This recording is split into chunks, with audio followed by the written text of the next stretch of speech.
નમો અરિહંતાણં નમો સિદ્ધાણં નમો આયર્યાણં નમો ઉજ્જયાણં નમો લોયે સૌસાહુનમ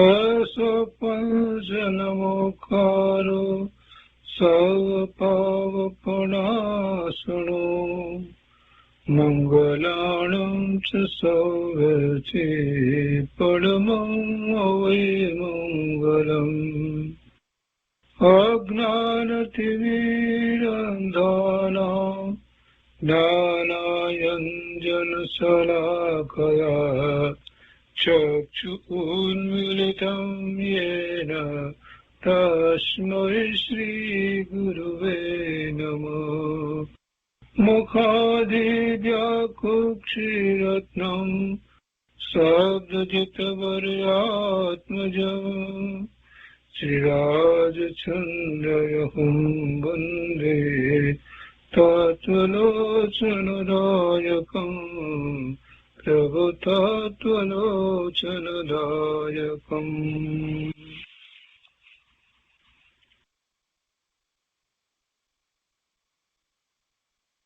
કૃપાળુદેવના વચનામૃતનો સ્વાધ્યાય. એમાં આપણે વ્યાખ્યાન સાર 2 નો સ્વાધ્યાય કરી રહ્યા છીએ અને વ્યાખ્યાન સાર 2 માં બોલ 11મો એટલે વિભાગ 11મો એના પેટા બોલ 13 સુધી સ્વાધ્યાય પૂરો કર્યો છે. આજે પેટા બોલ 14મો લઈએ છીએ. વ્યાખ્યાન સાર 2 એનો બોલ 11મો એનો પેટા બોલ 14મો. પારા નંબર 773.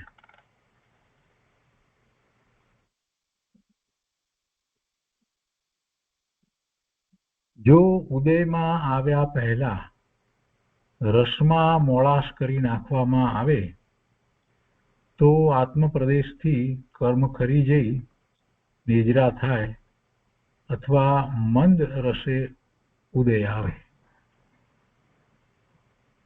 ઉદયમાં આવ્યા પહેલા રસમાં મોળાશ કરી નાખવામાં આવે એટલે એક પ્રકારે એમ કહી શકાય કે ઉદીર્ણા. વાસ્તવમાં ઉદીર્ણા તો મુનિઓ કરે છે.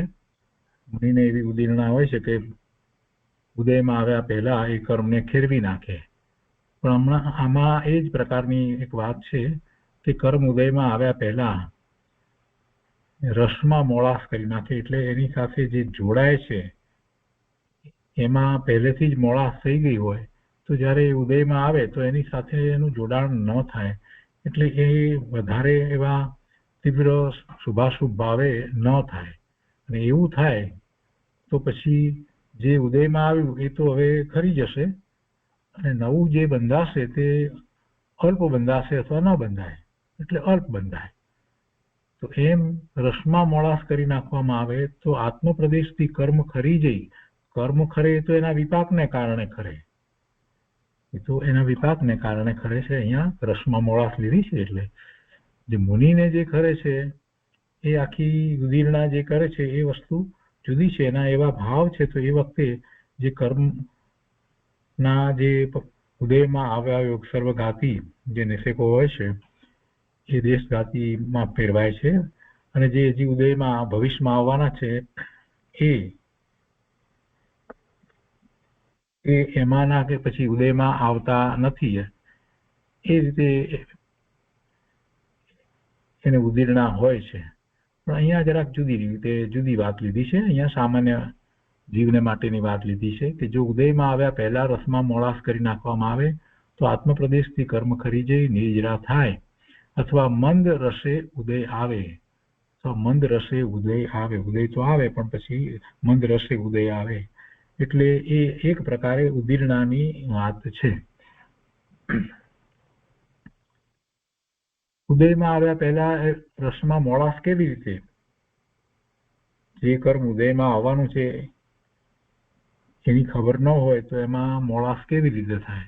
એટલે બીજી અપેક્ષાથી જો વિચાર કરવા જઈએ તો જીવને પોતાના સ્વરૂપને વિશે જ દ્રષ્ટિ રહેતી હોય, એની જ રુચિ રહ્યા કરતી હોય, તો પછી બીજે બધે એને રસ ઓછો પડે અને એમ થાય ત્યારે પેલો ઉદય તો આવ્યો હોય પણ ઉદય એને એવો ન લાગે. બીજી એ વાત પણ છે કે કર્મમાં ઉત્કર્ષણ ને અપકર્ષણ થાય છે. એટલે કે કેટલીક પુણ્ય પ્રકૃતિઓ જે છે એ પુણ્ય પ્રકૃતિ ઉદયમાં આવી ન હોય અને એ પહેલા બીજા પણ એવા જ પ્રકારના બંધ થાય પુણ્યના, તો એ વધે છે, એ ઉત્કર્ષણ થાય. અને એનાથી વિપરીત જો એવા અશુભ ભાવ વધારે થયા હોય તો પછી એ પુણ્ય ઘટે છે, એટલે અપકર્ષણ થાય છે. પાપની પ્રકૃતિઓ બંધાઈ હોય તો, અને એનાથી ઉલટું પાપને માટે, એટલે ઉત્કર્ષણ અપકર્ષણ પણ થાય. એ સિવાય એમાં ઉત્કર્ષણ અપકર્ષણમાં પછી પરાકાષ્ઠાનો વિચાર કરીએ તો એટલે સુધી થાય કે સંક્રમણ થઈ જાય.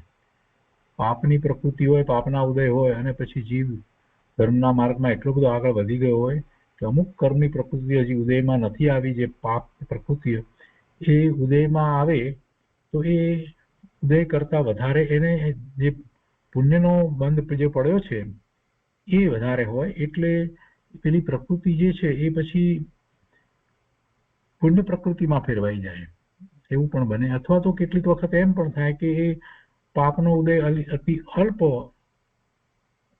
થઈ જાય અને એના પ્રમાણમાં પુણ્યનો ઉદય ઘણો મોટો હોય, ઘણો વધારે હોય, એટલે પેલો પાપનો ઉદય ત્યાં દેખાય જ નહીં, ખ્યાલમાં આવે જ નહીં. આવું પણ બને. જેમ કે આપણે એક ગ્લાસ ભરી અને પાણી લઈએ અને એની અંદર 2 ચમચી ભરીને મીઠું નાખ્યું હોય, મોટી 2 ચમચી ભરીને, અને પછી એ પાણી જો આપણે લાવીને પીએ તો આપણને ખારું જ લાગે. પણ એક બીજી મોટી બકેટ ભરીને, મોટી ડોલ ભરીને, જેમાં એમ કે 50 ગ્લાસ જેટલું પાણી લીધું હોય અને એની અંદર સાકર ખૂબ પ્રમાણમાં નાખી હોય, એકદમ ગળ્યું બનાવ્યું હોય, હવે એની અંદર આ ખારું પાણી નાખવામાં આવે તો ખારું પાણીમાં જે મીઠાની ખારાશ છે એ તો છે જ, પણ છતાંય એ એની સાથે ભળ્યા પછીથી એ એટલું ખારું નથી લાગતું, એમ મીઠું જ લાગે છે. એ ભળ્યા પછીથી, મીઠા પાણીમાં ભળ્યા પછીથી ખારાશ કઈ મીઠું નીકળી ગયું છે એવું નથી, પણ ઓવરઓલ આખો સ્વાદ કેવો આવે, મીઠાશનો આવે, સહેજ મામૂલી ખારાશ ખ્યાલ આવે. તો એવી રીતે પુણ્ય પ્રકૃતિ અત્યારે વર્તમાનમાં આપણને પાપના ઉદયો હજી કેટલાય આવવાના બાકી હોય, અને ખાસ કરીને જ્યારે આવું સ્પૃહ થવા આવે એવા વખતે પાછળથી તો જીવનના પાછળના ભાગની અંદર તો મોટા ભાગે પુણ્યના ઉદયો ઓછા બાકી રહ્યા હોય, પાપના ઉદયો વધારે બાકી રહ્યા હોય, શારીરિક રીતે, બીજી રીતે.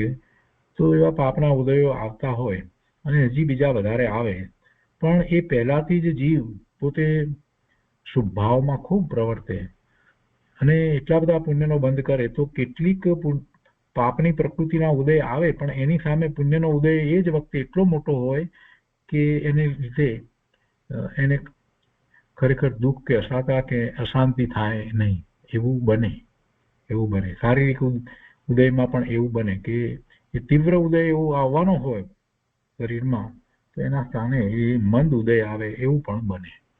એટલે હજી જ્યાં સુધી કર્મ ઉદયમાં નથી આવ્યું ત્યાં સુધી એમાં ફેરફારો થાય છે.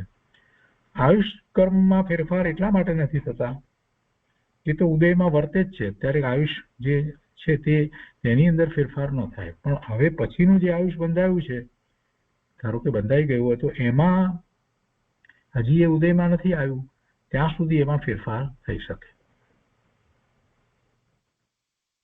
તે પછી 15મો પેટાબોલ છે, જ્ઞાનીઓ નવી ભૂલ કરતા નથી માટે તે અબંધ થઈ શકે છે.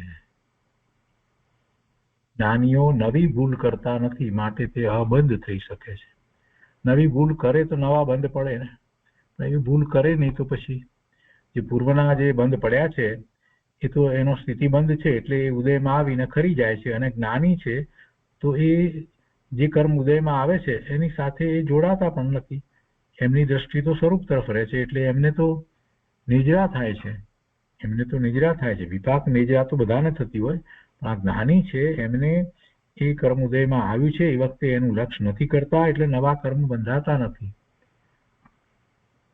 અને એ જે કર્મ ઉદયમાં આવે છે એના જ્ઞાતા દ્રષ્ટા થઈને રહે છે, એનું લક્ષ્ય કરીને આર્થ ધ્યાન કે રૌદ્ર ધ્યાન પણ કરતા નથી, કે કોઈ એવી શુભ ભાવની કારણે જે પુણ્યની પ્રકૃતિનો ઉદય આવ્યો હોય તો પણ એમાં પણ એ એવી રીતે ઓતપ્રોત થઈ જતા નથી કે અભિમાન કરતા નથી.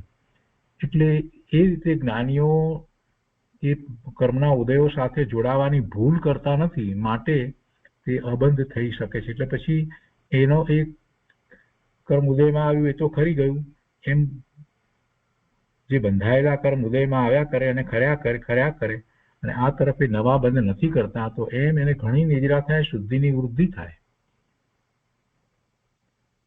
એટલે જ્ઞાનીની દશા તો એવી હોય છે, એને કર્મનું બેલેન્સ ઘટતું જાય. વળી પુણ્યનો બંધ પડતો હોય, પાપના બંધ તો બિલકુલ ન પડતા હોય, એવી એમની તો દશા હોય. એટલે એવા પુણ્યના બંધો પાછા પુણ્યની બંધી પુણ્યના હોય, એટલે જેને કારણે એમને પોતાના પુરુષાર્થ કરવામાં એવા જ નિમિત્તો પ્રાપ્ત થાય.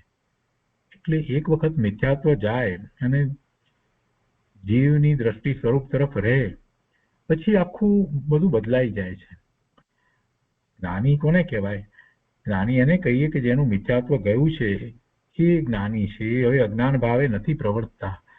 એવી જયારે દશા થઈ છે તો કર્મના ઉદયો સાથે જોડાઈ અને નવા બંધ એમને અતિ અલ્પ થાય છે, અતિ અલ્પ થઈ રહ્યા છે. અને સાથે ને સાથે દ્રષ્ટિ સ્વરૂપ તરફ રહે છે, એટલે જે સ્વરૂપ તરફ દ્રષ્ટિ કરતી વખતે જે પુરુષાર્થ જે છે એમાં સ્વરૂપમાં એકાગ્રતા કરે એ પહેલાનો જે સમયનો ગાળો છે એમાં એમને ઉત્કૃષ્ટ પ્રકારનો શુભ ભાવ છે, એટલે એને ઉત્કૃષ્ટ પ્રકારના પુણ્યના બંધ પડે છે, પુણ્યાનુબંધી પુણ્યના બંધ પડે છે. અને એ જ બંધને કારણે, એ પુણ્યના ઉદયોને કારણે એમને પોતાના સ્વરૂપની પ્રાપ્તિમાં અનુકૂળતા રહે એવા નિમિત્તો પ્રાપ્ત થાય છે. એટલે એમની શાંતિ વગેરે જળવાઈ રહે છે, એવા મહાપુરુષોનો યોગ થાય છે, એમની નિશ્રા પ્રાપ્ત થાય છે, આ બધું થાય છે. એટલે સમ્યક દર્શન થયા પછીથી બધી જ રીતે જીવનમાં પરિવર્તન આવી જાય છે. એ બહુ મહત્વની વાત છે. એ પછી 16મો પેટાબોલ છે, એમાં કહે છે કે જ્ઞાનીઓએ માનેલું છે કે આ દેહ પોતાનો નથી. જ્ઞાની સમ્યક દ્રષ્ટિ એમની તો શ્રદ્ધા બરાબર છે, અનુભવ સહિત એવી શ્રદ્ધા છે, એટલે એ જાણે છે, માને છે કે આ દેહ પોતાનો નથી, તે રહેવાનો પણ નથી. જોકે બીજાઓ અજ્ઞાની મિથ્યા દ્રષ્ટિઓ ગમે તેમ માનતા હોય, પણ છતાંય કોઈ દેહ કોઈનો થયો નથી ને કોઈની સાથે જતો નથી. અને દેહથી આત્મા તદ્દન ભિન્ન જ રહ્યો છે. કોઈ માને અથવા ના માને, દેહ અને આત્મા ક્યારેય એકરૂપ થયા નથી, એકબીજાના ગુણો એકબીજાનામાં પ્રસર્યા નથી, ગયા નથી, અને એકબીજાનું પરિણમન કરાવતા નથી. આ સ્થિતિ તો છે જ. જ્ઞાનીઓને તો એ માન્ય છે, પણ અજ્ઞાનીને માન્ય નથી, તોય એને માટે વસ્તુ સ્વરૂપ તો એમ જ છે કે દેહ એનો નથી.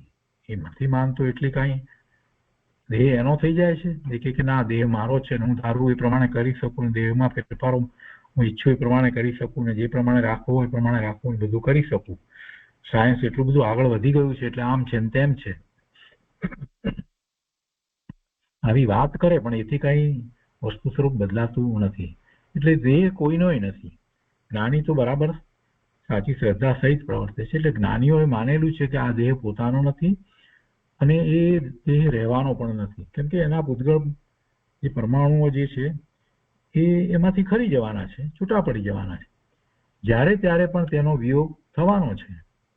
એ દેહનો વિયોગ તો થવાનો જ છે. સંયોગે કરીને જે વસ્તુ પ્રાપ્ત થઈ હોય એનો વિયોગ નિશ્ચિત છે. જે પણ પદાર્થો આપણને સંયોગે કરીને પ્રાપ્ત થયા હોય એ બધાનો વિયોગ નિશ્ચિત છે. સંયોગે કરીને જે બધું આપણને પ્રાપ્ત થયું છે એમાં જ આપણે પોતાપણું કરીએ છીએ, મારાપણું કરીએ છીએ.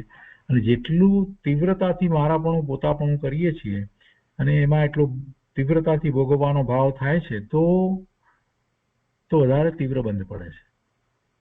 પણ એના સ્થાને સંયોગે કરીને પદાર્થો તો આવ્યા છે સમીપમાં, પણ છતાંય અંદરમાં એની રુચિ એટલી નથી. ઠીક છે, એ બધા પુણ્યના ઉદયને કારણે છે, એ વાત સતત રહેતી હોય અને ભલે એને એ જે પદાર્થો સમીપમાં આવ્યા છે, જે કંઈ એ બધાનો ભોગ કરવામાં આવતો હોય, છતાંય અંદરમાં એમ હોય કે એ મારું ક્યાં છે, એવો ભાવ જ્ઞાનીને હોય છે. તો એવો ભાવ હોય તો એને એટલા બંધ પણ પડતા નથી. એટલે એ રીતે શરીરને માટે પણ છે કે શરીર તો છે અને શરીર સહિત પોતે છે.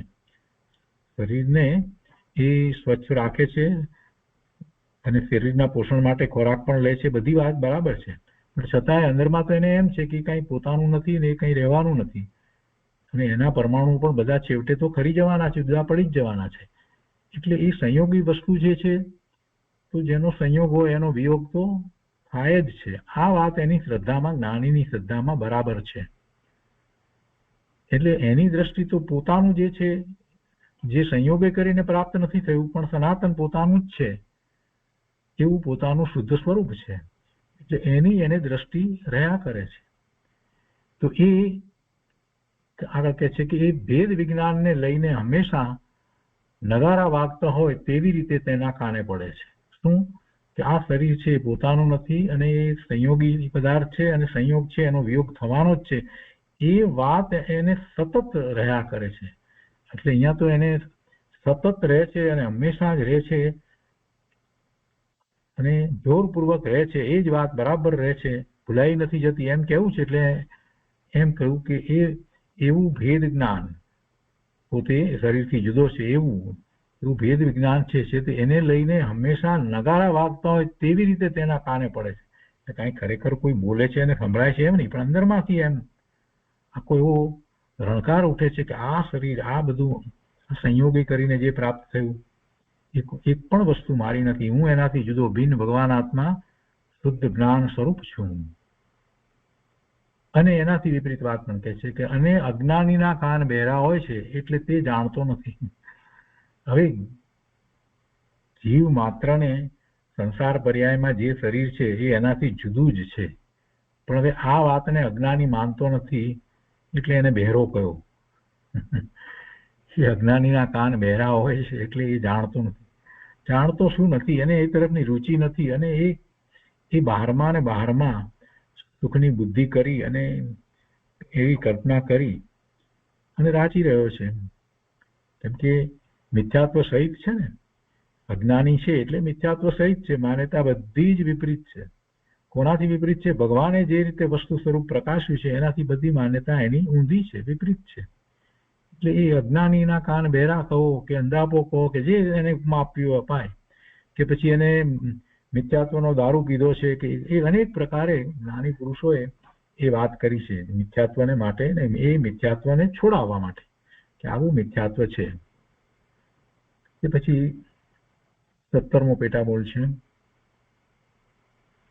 એમાં કહે છે કે જ્ઞાની દેહ જવાનો છે એમ સમજી તેનો વિયોગ થાય તેમાં ખેદ કરતા નથી, પણ જેવી રીતે કોઈની વસ્તુ લીધી હોય ને તેને પાછી આપવી પડે તેમ દેહને ઉલ્લાસથી પાછો સોંપે છે, અર્થાત દેહમાં પરિણમતા નથી. વસ્તુ પોતાની નથી તો સજ્જન માણસ એને પોતાની વસ્તુ ન હોય એને પાછી સોંપતા જરાય ખેદખીન થતા નથી. ઉલટા એને તો એક પ્રકારે ઉલ્લાસ છે કે મારી વસ્તુ ન હતી એ મેં આપી દીધી. સમયસારમાં પણ એક ઉદાહરણ એ રીતે આવે છે, ત્યાં સહેજ વાત જુદી છે પણ એ રીતે ઉદાહરણ આવે છે કે કોઈ વ્યક્તિ ધોબીને ત્યાંથી આવેલું કપડું ઓઢી અને સૂતો છે અને પછી એને કોઈ ઢંઢોળીને કહે છે કે આ કપડું તો એનું નથી, તો તરત જ એ જુએ છે અને એને જેવી ખાતરી થાય છે કે હા એ કપડું એનું પોતાનું નથી, તો એ પેલાને પાછું આપી દે છે. પેલો કે જે મારું છે તો કે હા એને આપી દે છે, એમાં ખેદખીન થતો નથી. એવું ત્યાં ઉદાહરણ આવે છે. એટલે એવી જ રીતે અહીંયા વાત લીધી છે કે જ્ઞાનીને દેહ પોતાનો છે એવી બુદ્ધિ છે જ નહીં. એ બુદ્ધિ તો એની ચાલી ગઈ છે. જ્યારથી એને જ્ઞાન થયું છે ત્યારથી એની એવી બુદ્ધિ તો ક્યારની ચાલી જ ગઈ છે. વસ્તુ પોતાની નથી, વસ્તુની સાથે એ રહ્યો છે. એટલે કે આ શરીર સાથે, દેહ સાથે એ માત્ર રહ્યો છે, પણ એ પોતાનો નથી. એટલે હવે એ સંયોગી પદાર્થનો વિયોગ તો થાય, એ વસ્તુ અમે ક્યાં પોતાની હતી. અને અનંત કાળમાં એવા અનંત દેહ સાથે રહેવાનું થયું છે. આ કઈ નવું નથી. સંસાર પર્યાયની અંદર ક્યારેય જીવ દેહ વિનાનો તો હતો નહીં. દરેક ભાવમાં એ કોઈને કોઈ દેહ સહિત જ હતો. જેવી પર્યાય થઈ છે એ પ્રમાણે એવા દેહ સહિત જ હતો. અને એમાં આ કઈ પહેલી વખત એ દેહ છોડે છે એવી તો કોઈ વાત નથી. પહેલી વખત આ દેહ છોડે છે, આ દેહ છોડીને જવાનું થશે એવી કોઈ વાત નથી. અનંત કાળમાં અનંત વખત એ દેહ છોડીને ગયો છે. એના સ્વજનો, કુટુંબીજનો એ બધા એ દેહના સંબંધે જે સ્વજન ને કુટુંબીજનો હતા એ બધાની વચ્ચેથી એ પોતે નીકળી ગયો છે. દેહ ત્યાં રહી ગયો. એટલે દેહ છોડવાનો પ્રસંગ જે છે એ કઈ જીવને માટે, કોઈ પણ જીવને માટે નવો નથી. અનંત કાળમાં આ જીવે અનંત દેહ બદલ્યા છે, અનંત દેહને છોડ્યા છે. આ વાત ઉપર જે વિચાર કરે છે સમ્યક દ્રષ્ટિ જ્ઞાની, એને મૃત્યુનો ભય લાગતો નથી. દેહ છોડવા માટે એને કોઈ વિશેષ બીજી તૈયારી કરવી પડતી નથી કે કેમ થશે, શું થશે, હવે કેવી રીતે કહીએ, ક્યાં જઈને દેહ છોડીએ, કાંઈ નથી હોતું. જે સમય છે તે સમયે દેહ છૂટવાનો છે તે છૂટશે. જ્ઞાની દેહ જવાનો છે એમ સમજી તેનો વિયોગ થાય તેમાં ખેદ કરતા નથી. ખબર પડે મોટી એવી બીમારી આવી હોય તો ખબર પડે કે હવે તો કોઈ આનો ઉપાય નથી, છેલ્લા સ્ટેજમાં કેન્સર કે આ કે એવી કોઈ પણ પ્રકારની તો ખબર હોય, તો પણ એ વિચલિત થતા નથી. હવે આ દેહ છોડવાનો છે તો એ માટે થઈ અને વિચલિત થતા નથી. પોતે એનાથી જુદા ભિન્ન ભગવાન આત્મા છે. એટલે એ સંયોગે કરીને પ્રાપ્ત થયેલો દેહ એ છૂટે તો એમાં એમને કાંઈ ખેદ કરવા જેવું લાગતું નથી. પણ જેવી રીતે કોઈની વસ્તુ લીધી હોય અને તેને પાછી આપવી પડે તેમ દેહને ઉલ્લાસથી પાછો સોંપે છે, એટલે કે છૂટે છે. એમનો દેહ છૂટે છે તો એમને કોઈ ખેદ નથી હોતો. અને એવી દશા જ્યારે છે તો છેલ્લા સમયે લેસ્યા, શુભ લેસ્યામાં એ દેહ છોડે છે. અને આવું કોને થાય? જ્ઞાનીને થાય છે. અને એવી રીતે એ દેહ છોડે છે તો એને આપણે સમાધિ મરણ કહીએ છીએ.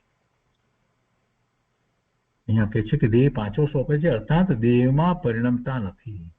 એટલે જ્યારે દેહ છે ને હવે છોડવાનો છે ખબર પડી છે ત્યારથી જ એ દેહથી ભિન્ન જ પરિણમી રહ્યા છે. એ પછી 18મો પેટાબોલ છે.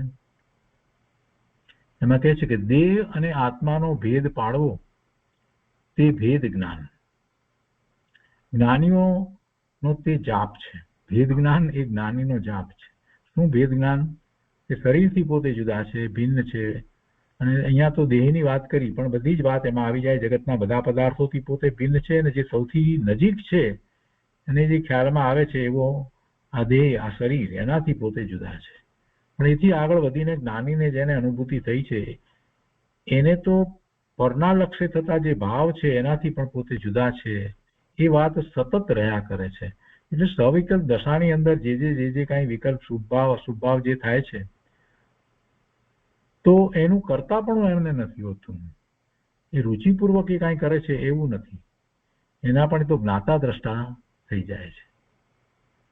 એટલે એ બધાથી પોતે જુદો ભગવાન આત્મા છે એવી એમની દ્રષ્ટિ હોય છે અને એને ભેદ જ્ઞાન કહીએ છીએ.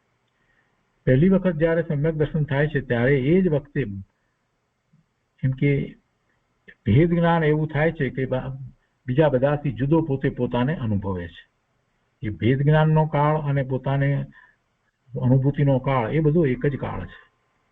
અને એ જ વખતે પહેલા પ્રતિભાસ કહીએ છીએ, સામાન્ય અવલોકન, પછી વિશેષતાથી આત્માના અનંત ગુણનું ભવન અંદરમાં ચાલી રહ્યું છે, એનો અનુભવ, એવી અનુભૂતિ, અને એ વખતે આનંદ, અને પછી એવી જ શ્રદ્ધા થવી. આ બધી વાત એક સાથે થઈ જાય છે અને એને જ આપણે રત્નત્રયના પરિણામ કહીએ છીએ. તો અહીંયા કહે છે કે ભેદ જ્ઞાન, એવું ભેદ જ્ઞાન એ જ્ઞાનીનો તે જાપ છે.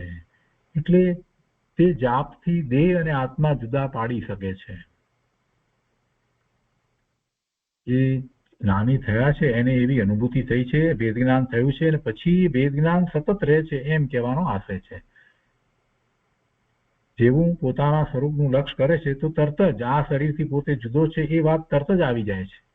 એમ એ જાપથી દેહ અને આત્મા જુદા પાડે છે. બીજો કોઈ જાપ નથી, આ જાપ છે, પોતે જુદા છે. આવું ભેદ જ્ઞાન જે એક વખત થયું છે એ એમનો જાપ છે. તે ભેદ જ્ઞાન થવા માટે મહાત્માઓએ સકળ શાસ્ત્રો રચ્યા છે. બધા શાસ્ત્રોમાં એ વાત છે કે સંસાર પર્યાયમાં જે શરીર છે અને એના લક્ષી થતા જ એના ભાવ અથવા તો પરના લક્ષી થતા ભાવ એ બધું આત્માથી જુદું ભિન્ન છે. એ આત્માનું સ્વરૂપ નથી. આત્માનું સ્વરૂપ તો શુદ્ધ ત્રિકાળ એક સરખું જ છે અને એનું લક્ષ્ય કરતા તો એને આનંદની અનુભૂતિ થાય છે. આ બધી વાત જ શાસ્ત્રમાં આવે છે. દ્રવ્યાની યોગની અંદર મુખ્યતાથી એવી જ વાત બધી હોય છે. તો એ શાસ્ત્રોમાં જે વાત આવી છે એ કંઈ કોઈએ અમસ્તી કલ્પિત લખી છે એમ નથી, પણ જે લખનારા આચાર્ય ભગવાન છે એમણે એવું અનુભવ્યું છે પછી એ વાત લખી છે અને એનો ઉપાય પણ દર્શાવ્યો છે. અને એ મહાપુરુષોએ પણ એ વાત ક્યાંથી પ્રાપ્ત કરી? એમણે એ જીનવાણીમાંથી વાત પ્રાપ્ત કરી છે, દિવ્ય ધ્વનિમાંથી એ વાતને પ્રાપ્ત કરી છે. ગણધર ભગવાને જેની રચના કરી એવા 12 અંગ 14 પૂર્વમ માંથી એ વાતને પ્રાપ્ત કરી છે. એટલે બધા શાસ્ત્રોની અંદર એક સમાન એ અપેક્ષાથી વાત કરી શકાય કે ભેદ વિજ્ઞાનની વાત મુખ્યતાથી એક અથવા બીજા પ્રકારે કરવામાં આવી છે. તે ભેદ વિજ્ઞાન થવા માટે મહાત્માઓએ સકળ શાસ્ત્રો રચ્યા છે. આગળ કહે છે કે જેમ તેજાબથી સોનું તથાકથી જુદા પડે છે તેમ જ્ઞાનીના ભેદ વિજ્ઞાનના જાપરૂપ તેજાબથી સ્વાભાવિક આત્મદ્રવ્ય અગુરુ લઘુ સ્વભાવ વાળું હોઈને પ્રાયોગી દ્રવ્યથી જુદું પડી સ્વધર્મમાં આવે છે. પ્રાયોગી દ્રવ્ય એટલે જે બીજું સાથે રહેલું જે દ્રવ્ય તે એનાથી જુદું પડી અને સ્વધર્મમાં આવે છે. શું આવે છે? આત્મદ્રવ્ય એટલે કે આત્મા પોતે પોતાના સ્વભાવ ભાવે થાય છે. કેમ એમ થાય છે? પેલાની સાથે બીજા દ્રવ્યની સાથે છે, શરીર વગેરેની સાથે છે, કાર્મણ શરીરની સાથે છે, તેજસ શરીરની સાથે છે, બધાની સાથે છે, છતાં પણ કેમ એમ થાય છે? એ બધા શરીરો આત્મદ્રવ્યની અંદર ઘૂસતા નથી? તો કે ના ઘૂસી શકે. કેમ કે આત્મામાં એવો અગુરુ લઘુત્વ નામનો ગુણ છે કે જેને કારણે આત્મામાં જેટલા ગુણ છે તેટલા જ રહે છે. એક પણ ગુણ ઓછો વધતો થતો નથી. આત્માનું સ્વરૂપ જેવું છે તેવું જ જળવાઈ રહે છે. ગમે તેવા ભાવ આત્મા થાય. વર્તમાન પર્યાય મનુષ્યની છે, પૂર્વે તિર્યંતની પર્યાયમાં એવા કેટલાય ભાવો એને કર્યા હોય. એવા હિંસક પશુની પર્યાયમાં એ ગયો હોય તો આ જીવે એવા ભાવો પણ કર્યા હોય, મારી નાખવાના, કોઈની ઉપર તરાપ મારવાના, નિર્દોષ પશુઓને મારી નાખવાના વગેરે અનેક પ્રકારના ભાવો કર્યા હોય. સાપ થયો તો ફૂંફાડા માર્યા હોય ને ડંખ પણ માર્યા હોય. વીંછી થયો હોય તો કારણ વગર બધાને કરડ્યો હોય ને એવા જ ભાવો એના થયા હોય. ભલે એને વાણી બીજું ન હોય પણ ભાવ તો અંદરમાં એવા જ ચાલતા હોય ને. ખાવા પીવા આ તે બધાના વસ્તુને એટલે બીજા નાના જીવોને ગળી જવાના, મગરમચ્છ થયો છે તો આટલું મોટું થયો છે તો આ બધા અનેક પ્રકારના ભાવો જીવે કર્યા છે. ખરાબમાં ખરાબ ભાવો પણ કર્યા છે જીવે, સારામાં સારા ભાવો પણ કર્યા છે. પણ એ બધા ભાવો આત્માના મૂળ દ્રવ્યની અંદર તો પહોંચ્યા નથી. એ વખતે એ પર્યાયમાં થયા, પછી એ મૂળ દ્રવ્યમાં પહોંચ્યા નથી. કેમ કે આત્માનું જે દ્રવ્ય જેટલા ગુણ છે જેમ છે તેમ જ રહે છે અને એમ એ જળવાઈ રહે એવો આત્મામાં ગુણ છે. ગુરુ લઘુત્વ ગુણ સ્વભાવ વાળું આત્મ સ્વરૂપ છે અને એમાં એક પણ ગુણ ઓછો વધતો થતો નથી. એટલે પેલું જે એની સાથે રહેલું જે દ્રવ્ય, પ્રાયોગિક દ્રવ્ય જે કહ્યું, તો એ દ્રવ્ય, એ મલિનતા, એ કર્મ રૂપે હોય કે શરીર રૂપે હોય, પણ એ પૂતગળ દ્રવ્ય એ એનાથી જુદું જ રહે છે. એ દેખાય છે એક સાથે છતાં પણ એનાથી જુદું રહે છે અને એ જુદું જ રહે એટલે એ જુદું પડે છે. પ્રાયોગિક દ્રવ્ય જુદું પડી અને પોતે ભગવાન આત્મા સ્વધર્મમાં આવે છે. એટલે સ્વધર્મમાં આવે છે એટલે પોતે પોતાના સ્વરૂપની અપેક્ષાથી દ્રવ્ય અપેક્ષાથી જોઈએ તો એ સ્વધર્મ રૂપે જ પરિણમતો હતો, પણ જે પર્યાયમાં એવી યોગ્યતા સહિત એ પોતાને માનતો હતો શરીર સહિત, એ માન્યતા હવે ચાલી જાય છે અને પોતે શુદ્ધ છે એમ એ સ્વધર્મમાં આવે છે. તો આજનો સ્વાધ્યાય અહીંયા સુધી રાખીએ છીએ.